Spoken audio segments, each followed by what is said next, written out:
Lance Hall here for Let's Discuss with Lance Hall. Happy to welcome Zoli, lead vocalist of Ocean Hills, to the program tonight. Zoli, how you doing? I'm good, brother. How you doing, man? Thank you for letting me be on your show. Absolutely, and thank you for coming on. Night before Thanksgiving, what are we doing for prep? That'll be the first question. For Thanksgiving? Yeah. Well, I've never been a fan of the holidays. They've always been kind of crazy because I come from a big family, and usually the holidays start off really fun, and then about 4 or 5 gallons of alcohol later, they turn into pretty gnarly stuff. But this time it's small, and it's only me and my kids and my immediate family, and it's nice. So I'm looking forward to a nice mellow Thanksgiving. And I haven't sat down and watched TV in a long time, and I bought this Roku TV yesterday. Oh, there you go. I can't believe technology, dude. You can watch everything. So I'm excited just to sit on my butt, watch some TV, and then just hopefully the kids don't kill themselves, kill each other, and we have a nice, mellow, uneventful Thanksgiving. Excellent. But it is 2020, so there's probably a meteorite going to hit or something will happen. Earthquake, something. You're gonna love that Roku TV. I bought the Roku stick for mine, and they're fantastic. You'll love it. Dude, it's crazy. I don't know where technology is so rad. You don't need like cable boxes or cables in your house anymore. You move this TV all over the place. Yeah, it's crazy. It's awesome. Exactly. And then, of course, on Friday, you got some big doings going on. You got an album dropping. Monica dropping on AFM Records, plus a video coming out as well, right? Yeah, for a song called Budapest, My Love. Yeah. So that means we'll have 5 songs out on videos and releases, and then the album comes out, and in January, February, we start coming out the new album. We have a new song coming out from the new album coming up. Wow. So you guys have been busy then. Well, yeah, you've been stuck at home, so you better be working hard because everyone else is. And you got to keep putting the product out because everybody else is as well. So you got to fight your way to the top of the heap, Somehow, and I don't know how, because the younger kids, they got their eye on the prize when it comes to TikTok and videos and followers and stuff. And I grew up. My musical crew started in the '90s, and there wasn't really internet then. Yeah. And you didn't beg people to come listen to music. If they liked you, Right. And so it's kind of a weird thing trying to be this guy who's always bugging you to listen to my music now online. But it's kind of like this thing you have to do. It's kind of like the devil kind of a deal. And it is an amazing change from the days of trading tapes, and magazines, reading Circus, reading Hip Parader. Now it's like all at your fingertips, it staggers the imagination. It's just too much, it's too much. So it kind of took away from, since everyone now is a producer and nobody needs really, any kind of tour, get on the road and grind through it. You just kind of make videos at home and put stuff out. The quality has diminished. The quality has diminished a lot in music. And the sheer volume of stuff that comes out every week is just, you fall under the weight of it, Yeah. I try and keep up with it, and I can't. But I'm glad this came on into my view. The album, of course, is called Santa Monica. Fantastic stuff. I've heard a copy of it. You want to be known as kind of working class rock and roll, and you also quoted as saying this is the band you've always wanted to be in as well. Yes. Yeah, it's working class music. It's for the plumber in New Jersey that wants to hear a guitar solo after the first chorus. Yeah. That doesn't mind a song that's 6, 7, 8 minutes long. It's for the guy who wants to air guitar on his way home from some crummy job, coming home to his kids beating each other up, and a wife that's mad at him about everything, or a woman that's like a soccer mom that just wants to rock out a little bit and relive her glory days, kind of a deal. So it's kind of like classic rock in nowadays is what it is. Yeah. I want to jump into a few of the songs. I made some notes as I was listening to it. I love to talk to the artists, and figure out if I'm even getting this right. I know it's all open to interpretation, but still, it's kind of cool if you can hit the nail on the head with some of the stuff. A Separate Piece, I thought that is a perfect modern reflection on the times. Can you tell me a little bit about that one? Just a fantastic tune. Thank you. It was written. It was written in the late mid 80s by a band called Channel 3. The lyrics were and the vocal line. And I've always loved Channel 3 a lot. It's one of my first bands I ever saw live. I did a stage dive and broke my finger during their set. And I've always loved that song and I always wanted to use it. And we had this musical piece that I didn't know what to write to. So I started humming just songs that I know off the top of my head. And I started humming that song and it's like, wow, this is really going to be great to transpose it into that. So that's what that happened. Channel 3 wrote it a long time. It sounds completely different than what we did. But I sang it and transposed it and tried to keep the same vibe because it is about, I help guys and women get their kids back. I'm a advocate for kids. And so I'm not a lawyer. I can't give legal advice or I just share my experience, strength and hope with them. But I've helped about 27, 28, 29 people get their kids back. Either full custody or minimum 50-50. Wow. And it reminds me of being in court every week, helping people in this horrific thing called family court. And if anybody's been through a divorce or child custody situation, they understand it's fucking evil. Yeah. And that song, Separate Peace, it's weird. Like in the 70s, the dads were like these alcoholic, mean dudes and this and that. And then it's kind of flip-flop now. A lot of the, not all, but a lot of the men now want to be these really good dads, and the moms have kind of used the system against them, kind of a way. Mm-hmm. And I've helped women too, but I mostly help men because the odds are stacked against them. But that 70s of like that guy who's drunk and he doesn't give a crap about his kid really, and he met some new chick, she's about your age. When I sang that, it was just this like. It was pretty heavy because I know a lot of guys whose dads just said, you know what, I'm out of here and I'm leaving you and I'm leaving all of this and I'm on my way. And you said you have kids and I have kids. I couldn't imagine leaving my children. I don't care what happens to me and how hard it's going to be. You got to do whatever you need to do to make sure that they're in a good spot. They're not, children are not this resilient things that people try to, lie to themselves about so you can get your new girlfriend and you can be happy. Exactly. My wife and I have talked, and my motto is kind of like, look, we were together when we made them. Let's be together when we send them out into the world. Yeah. Stick with them. Yeah. And the problem in America is that there's this financial incentive to kill each other, and then you go against and the lawyers kind of lie to you the whole time. And there's a few lawyers. There's one that I work with who's fantastic, but the rest of them are really. It's pretty evil kind of job, and they keep everybody fighting until the money runs out. Then you got to go settle, and then after $200,000 or $150,000 later, you have to start over and work and co-parent with this person in the first place. So all that was for nothing, Yeah. So it's just that's what that song kind of represented. It was in the height of going through like 4 or 5 cases at the time when I was writing that, and I just kind of wrote it in that vibe. And that vibe of the feelings that I was going through by seeing this horrific family custody every fucking day. Oh, sorry. Am I allowed to curse in this? Yeah. Okay. Yeah, absolutely. The next track, I wanted to more ask you a question on the video, Death or Liberty. In the video, there's one spot where your guys are standing like in front of windmills. Then it cuts the guitarist standing in front of the ocean, and you can see an oil rig in the background.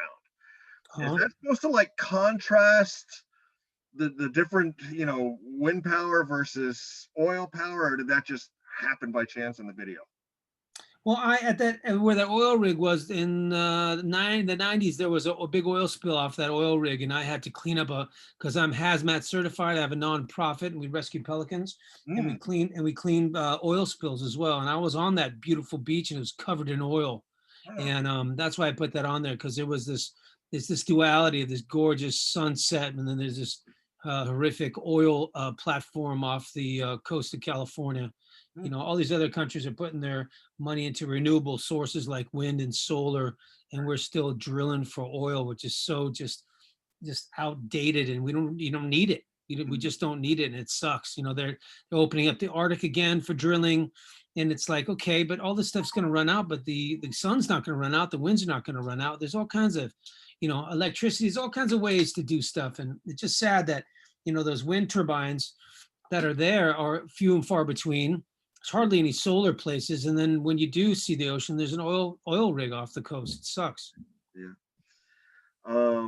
Like a Lady. When I heard this one, to me it sounded kind of glammy, kind of like a raspberry type, 60s, 70s type sound. Killer guitar solo. Am I even close?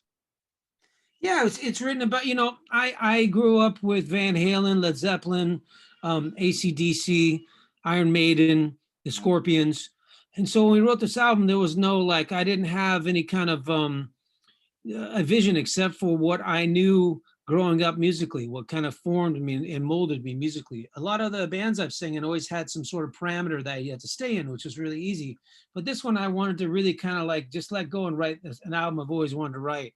And that song's written about, I think men forgot how to be men and women forgot how to be women nowadays. Everything's so convoluted and gnarly. My grandmother and my mother raised me, women raised me.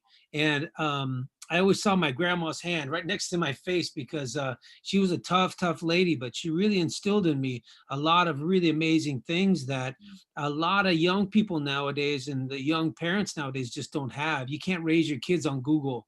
Can't Google everything. We in America, we throw away these amazing older people. We throw them into old folks' homes, and right when the kids are 18, get the fuck out. And when she's an older lady, throw her to old folks' home. And in Europe, you live right next door to your parents. And what you do is when you're at work, you drop the kids off with the grandparents so that they can raise them and teach them all the things that you can't do in a grandparent style of love. Like my mom loves my kids twice as much as she loves me. She loves me a lot. I know she does, but the grandkids are like are her everything, And same thing was with my grandparents. And it's just about how women, my great aunt, my grandmother, and all the women in my family, how tough they were, and how like I wish I could somehow. When I wrote that song, I was writing about like I wish like these people are super women, and I wish more people acted like them. That's why I try to act like my great grandfather, who was a man of his word. And when you shook his hand, that was the deal. You didn't need to go sign a contract. And when you gave your word, it meant that you gave your father's last name and your grandfather's last name. And back then in Hungary, everyone knew each other. So if somebody burns somebody, your dad's going to hear about it. Your grandfather's going to hear about it. You're going to be in big trouble. So Like a Lady was just about like the old school ways of how, like my great uncle used to tell me, I'm the head of the household. And my aunt she'd whisper in my ear, yeah, but I'm the neck.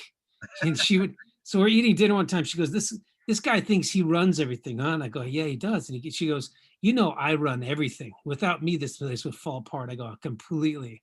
And that's what that song's about. I was just like, it's actually the hand that rocks a cradle rules the world kind of a deal. Definitely.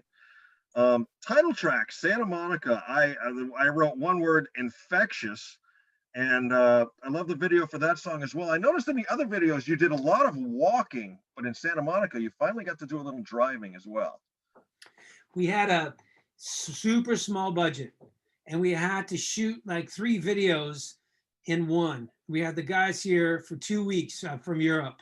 And everything was just like, okay, which one can we use this for? And we tried to do as many, we try to stretch that small budget out as far as possible so that AFM could put the money into promoting it. You know what I mean? Yeah. Because there's so many videos out there. Yeah. So instead of like spending all the money on one video, we try to stretch it out as far as possible. So the reason why we're walking, we're always looking for a new shoot. Like we would take off first thing in the morning and come back late at night. And we wouldn't even have a clue where we're going to shoot next. And we just kind of start doing our thing. And the Death or Liberty, we're just walking through and like, we're in this really wasteland called Salton Sea. I don't know. Are you from California? I'm opposite coast. I'm up in Vermont. Oh, bitchin'. I love Vermont. That's where Ben and Jerry's comes from, right? Exactly. Yeah, I'm about 45 minutes away from the plant. Oh, right on, man. That's awesome. And I like that company. You couldn't make more than what 20% more than the CEO could not make more than 20% than the cheapest paid guy there or something. Right, and they give you 3 pints a day free, every employee. That's cool. cool. Did someone buy them, or are they still in charge? They did sell out to a big conglomerate called Unilever, but they're still on the board and they still follow a lot of the directions that those two guys started. Good. Yeah. Good. That's awesome. That's Yeah. awesome. Yeah, there's a place in Southern California called, used to be the Sea Cortez, and it's this wasteland, most beautiful place you've ever seen, but it became, the water became toxic because all the runoff from the farmlands would get into it and make an anaerobic type of water where just the algae would come up and kill all the oxygen, kill all the animals in it. So it's this gorgeous, gorgeous wasteland. And the sand there isn't sand, it's mud and fish bones. Wow. So it's really crazy when you look close to it. From afar, it looks amazing, but then you look close to it, it's like toxic. But it's one of the most beautiful places you've ever been to. And that's where we shot a bunch. And the people that live there are really eccentric.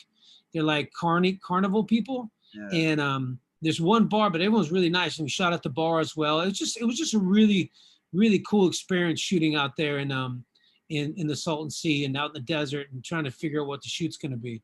Nice. Budapest, My Love. You got the video coming out Friday, of course, along with the album release. That was my favorite track. The word I used to describe that was shimmering, was what came to mind. Don't ask me how. It just, I think of these words, you think of images, it gets in your head, without a video to see, then you can create your own, in your head. And that was the word that came to mind. So, obviously Budapest, a place that's near and dear to your heart. Tell me a little bit about that. Well, at least infectious was, nowadays with the COVID, infectious used to be great, a good saying. yeah, infectious was Santa Monica, shimmering. Yeah, that's why I went with shimmering for Budapest, but just a great tune. That was my favorite track on the album. When thank you.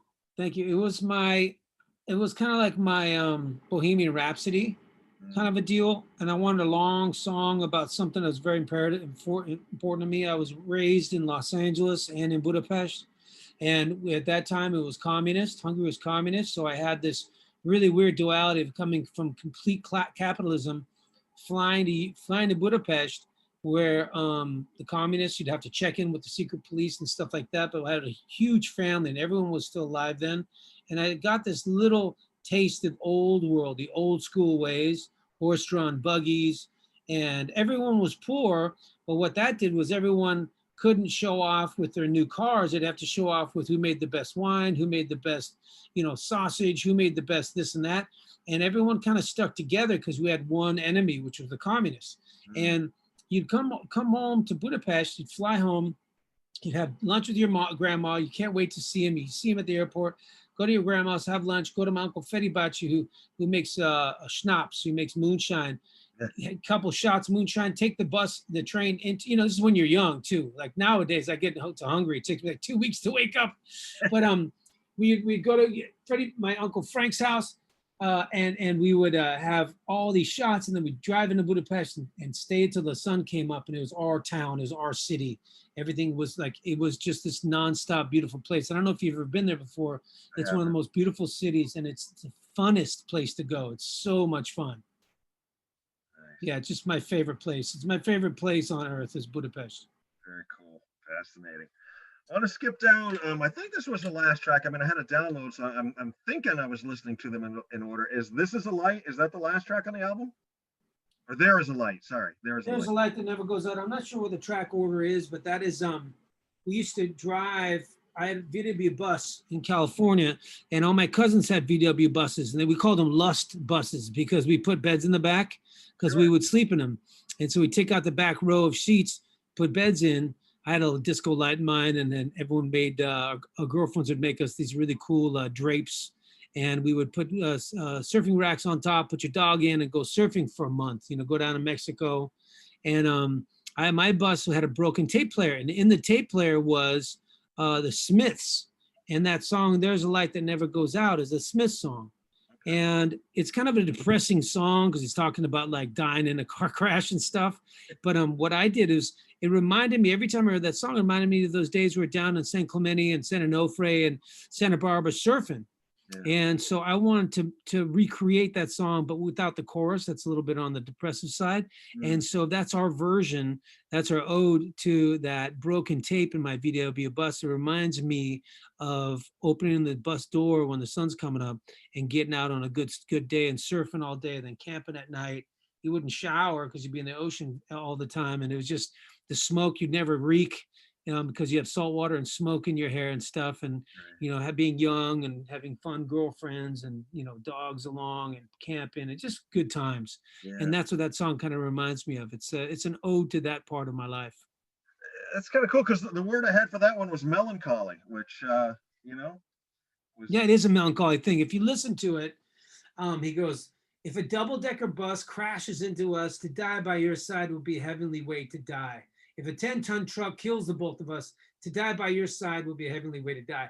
And so I'm like, I don't want to have that chorus on there. So I didn't put the chorus on. I kept redoing the song because I love that song, except for the lyrics on that one chorus. Now you worked with, I want to make sure I get his name right, Frank Greiner. Am I saying that right?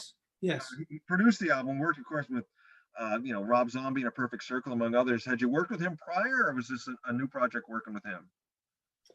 I was having a trouble trying to mix this album down, and I called my friend Scott Humphreys, who's a really big producer. He did a bunch of bands, worked with like Queen and a bunch of other bands, and he said he doesn't have time to do it, but call his friend Frank because he's a really good, makes cool videos. He's a great mixer. He's an all-around, like, really talented guy, especially when it comes to tech stuff. And he said, call him. And Frank mixed it down in about a week and a half for me. It really saved our butts. So I really appreciate it. He's a really nice guy to work with. Great tone. Great, like, he really puts 110% into recording and mixing. He's awesome. So I'm very lucky to work with him. Excellent. So going forward now, you've got the album coming out Friday. You got the next video coming out. This will be your 5th single coming off it. Everything's still sort of such in flux now. You got that other new song you said you're coming out in January. Are you projecting any further than that right now? Or are you still kind of in the waiting, just like all the rest of us? We're gonna just keep putting out content, because if you put out content, then you can't go wrong, because I don't know if there's gonna be any touring next year. I doubt it. Yeah. I don't know if there's going to be concerts. I doubt it. And so we're going to put out like new songs, and then put out about 5 songs, and then put the rest of the album out. I think it's about content nowadays and about putting songs out. I don't think it's about putting albums out per se, more or less putting songs out. I mean, there's guys that win Grammys when they don't even have a record deal. Right.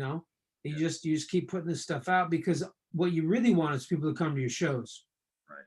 So hopefully they hear that song, but like, there would be one song on the radio, then the album would come out, you'd buy the album looking for that one song, and that's how you would hear the other songs. But that's, when you have an album, you put it on and you listen to it and you sit down with it and you have all this stuff to read and this tangible album in your hands, and that side A is over and you flip it over side B.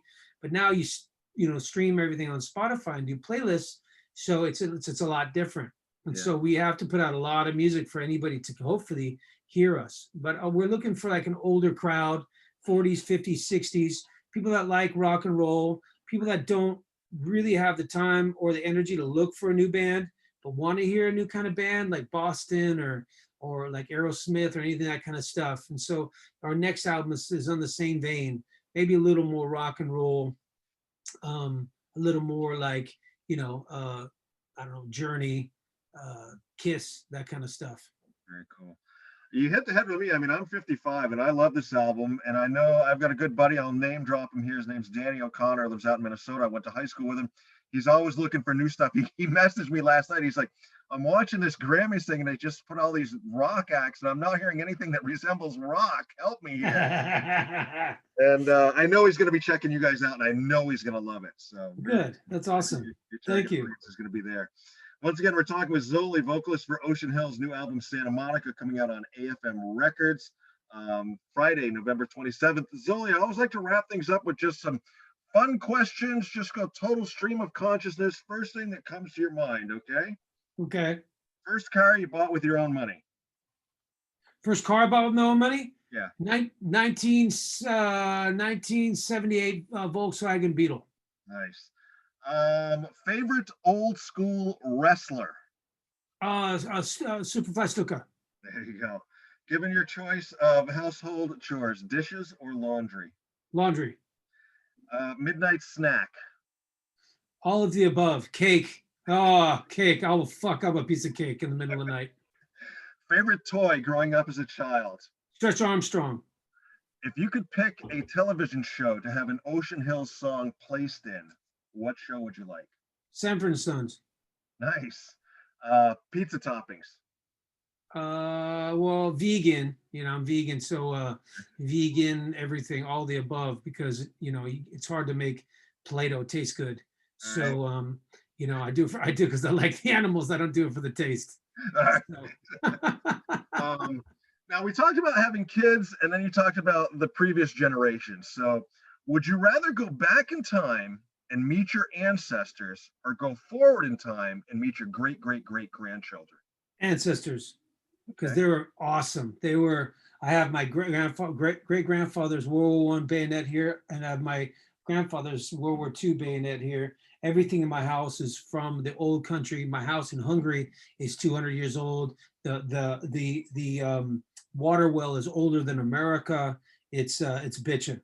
It's Cool. bitching. Yeah. It's ancestors for sure.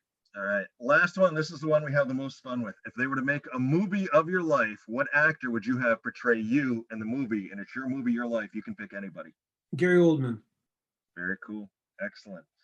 Zoli, I definitely appreciate you taking the time for me here tonight to talk here for Let's Discuss with Lancel. Once again, we've been chatting with Zoli, lead vocalist of Ocean Hills, album Santa Monica, coming out Friday, November 27th on AFM Records, available everywhere. And can't wait to see everybody's reaction once this whole thing drops. And we'll look for that new video as well. Thank you, sir. Thank you so much for the opportunity. I really appreciate it. All right. Take care, my man. Thank you. And Thanks, brother. happy Thanksgiving. Will you send me this version of the interview that we did? Absolutely. Thanks, brother. Thanks Take so much. care. Happy Thanksgiving. Bye-bye. Bye-bye.